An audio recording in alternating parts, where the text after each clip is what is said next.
आणि खरं तर नोटाबंदीच्या निर्णयाचा फटका अनेक व्यवसायांना बसलेला आहे। त्यामधनं कोल्हापूरचा चप्पल व्यवसायही काही सुटलेला नाहीये। खरं तर कोल्हापूरची चप्पल गली खूप फेमस आहे, शिवाजी चौका पुतळा परिसरातली। एरवी इथे दुकानांमध्ये मोठी गर्दी असते खरेदीसाठी, मात्र नोटबंदीच्या निर्णयानंतर नवीन नोटा नाहीयेत, सुट्टे पैसे नाहीयेत, त्यामुळे दुकानांमध्ये शुकशुकाट बघायला मिळतोय। काही पर्यटक हे जुन्या नोटा दुकानदारांकडे खपवण्याचा प्रयत्न करतात, तर सुट्टे पैसे नसल्यामुळे 2000च्या नोटेमुळे दुकानदारांची अडचण होतीये। त्यामुळे अनेक पर्यटकांना चपलांची खरेदी न करताच कोल्हापूरमधनं माघारी परतावं लागतंय।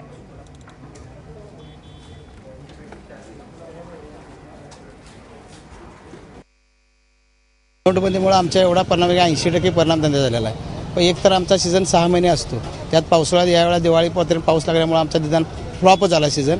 त्यानंतर सीझन करायचा म्हटलं तर हे नोटबंदीमुळे पूर्ण मार्केट आमचं फ्लॉप पडलं आणि एवढा आमचा परिणाम झाला आहे धंद्याचा की बोलायला नको। पूर्ण मार्केट आता तुम्ही बघत असाल, संपूर्ण कोणीही कस्टमर नाही आपल्याकडे। 2000 देतात आणि 1700 रुपये परत मागतात। 300-400 रुपये जास्त आहे चप्पल, आम्ही देणार कुठलं 1500, 1600 रुपये परत कुठले देणार।